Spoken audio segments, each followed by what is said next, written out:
Hey, what's up? Chris Sider here, founder of Ex-Boyfriend Recovery and Ex-Girlfriend Recovery. Today we're going to be talking about what to do if you fail the no contact rule and have to do it again a second time. Is it effective? Well, that's why I'm making this video. Now, if you're anything like me, the first question you're probably sitting there and wondering is, do I have a chance of getting my ex back? Is this even worth it? Well, if that's you and you want to have an answer or at least a direction to go, I have great news for you. I've actually put together a special quiz designed to answer this question for you. So all you have to do if you want to take this quiz and find out if you have a chance of getting your ex back or not is simply look in the description link below. There should be a link, it's blue, it will have some language that says take our 2-minute free quiz. Simply click on that link, it will take you to a page that asks you a bunch of questions about your relationship, what you're like, what your ex is like, and then using the answers from how you answer those questions, we're actually going to run it through in an algorithm that will spit out a percentage or a score, if you will. And this score will be able to tell you what to do going forward on your situation. So if you want this service, it's free. All you have to do is simply look in the description of this YouTube video. All right, so with that out of the way, let's get to talking about the no contact rule and if it works a second time around, if you fail it. All right, today we're going to be talking about failure. More specifically, what to do if you failed a no contact rule and if it will work a second time. Does it lose its effectiveness? It's a great question, one I get every single day in actually our private Facebook group. So I thought I'd put a video together and explain it for you. So I'd like to start off by actually citing some research. So I've been doing this for about 6.5 years, which is a long time, and I've had a lot of data points to kind of look through. And according to my own internal research, and again, this is only my internal research, someone else's research may differ than mine, I estimate that around 80% of people who attempt the no contact rule will fail it the first time that they try it. So what does failing look like? Well, specifically failing is when you get inside of your own head. You start implementing a no contact rule, which basically means you're going to ignore your ex no matter what for, let's say, 30 days or something like that. So you get to ignore your ex, and about 5 or 6 days in, you start worrying that your ex will forget you. They haven't reached out to you yet. You start getting inside of your own head. You reach out to them. You break this cone or barrier of silence that you've created. More specifically, what I find happens when people fail the no contact rule is their ex will actually reach out to them with a text message like this, like, hey, where'd you go? Or, hey, what's up? Or, hey, I haven't talked to you in a long time. And they feel the need to respond to them because they feel if they don't respond to them, their ex is going to move on to someone else. That's always the greatest fear. Now, I find that every time you fail the no contact rule, every time that you break it, you lose a little bit of effectiveness. Think of it like this, right? This is actually a graph I put together for an article that actually is a companion article for this video. Now, this is a graph that I put together to actually show you the percentage of effectiveness each time that you fail the no contact rule. Notice how in the very, very first sort of line or arrow, that's the first time that you attempt the no contact rule. It has the, what I like to call maximum effectiveness, meaning anytime you try the no contact rule from the first point on, anytime you fail the no contact rule the very first time, it's going to lose a little bit of effectiveness. The second time you try it, it's not going to be as effective. The third time you try it, it's not going to be as effective as the second time you try it. The fourth time you try it, it's not going to be as effective as the third time you try it. Each time you fail it, each time you break it, it loses a little bit of its magic. Now, why? Why does this happen?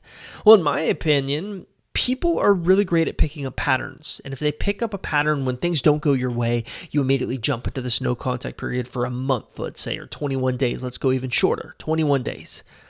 Your ex will pick up that pattern and they'll start seeing through what you're doing. Try to play chess against someone and explain your every move, each potential move, right? You have an opponent. Your idea or the goal of chess is to defeat your opponent. And yet you're giving your opponent your entire game plan. Can you win that way? Most likely not. It's naive to think that failing the no contact rule is okay, because it's not. Look, it's not the end of the world if you fail the no contact rule. Like I said, 80% of people that I've worked with fail it the first time that they try it. It still could be effective the second, third, and even fourth time, but it's not going to be as effective that first time. So it really pays to stay disciplined, because the first time that you experience something is always the best. The analogy I like to use here is movies, right? Every time you go see a movie for the first time, you're experiencing it for the first time. The emotions will be heightened. Everything you experience will be enhanced. But let's say you really, really liked that movie and you want to see it again. So you go to the movie theaters, you see the movie a second time. Is it as good as the first time? No, you already know what's going to happen.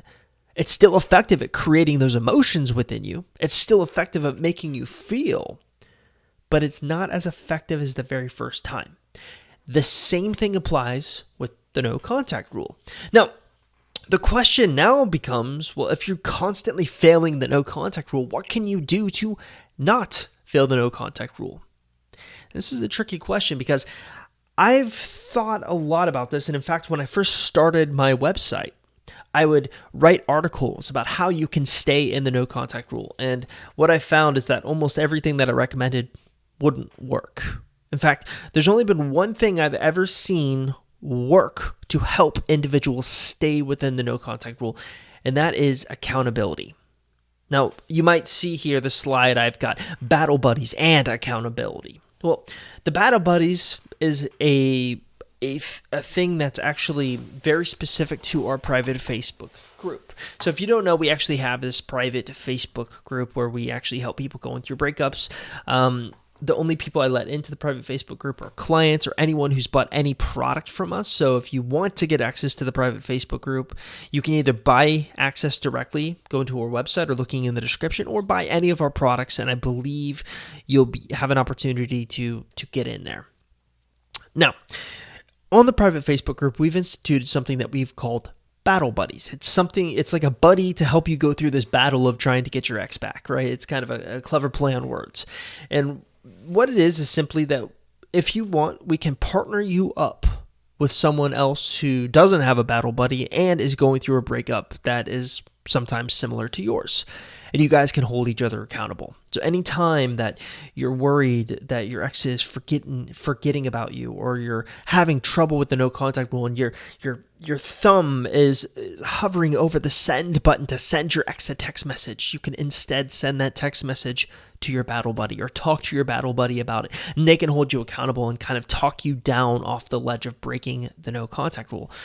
I've been doing this for a long time, 6.5 years, over half a decade, and really the only thing I've seen any kind of effectiveness with is battle buddies, finding a way to hold yourself accountable. And if you're not interested in the battle buddies thing, or that's a little too personal for you, the private Facebook group itself can help you hold you accountable. Anytime you're worried about something, you can post in the private Facebook group and I think we have close to 2,000 women or men in there, men and women in there. They can come to your rescue and kind of talk to you and make you feel a little bit better about your situation. Of course, you have to pay it forward and do the same thing to them. But the whole thing is we're building this community and helping each other out. And that's really what this is all about, especially with breakups where you're going through something traumatizing. Right? So if you're interested in getting into the private Facebook group, all you have to do is simply look in the description below this video. Okay, that is going to do it for the video. I had a blast. I'll see you guys next time.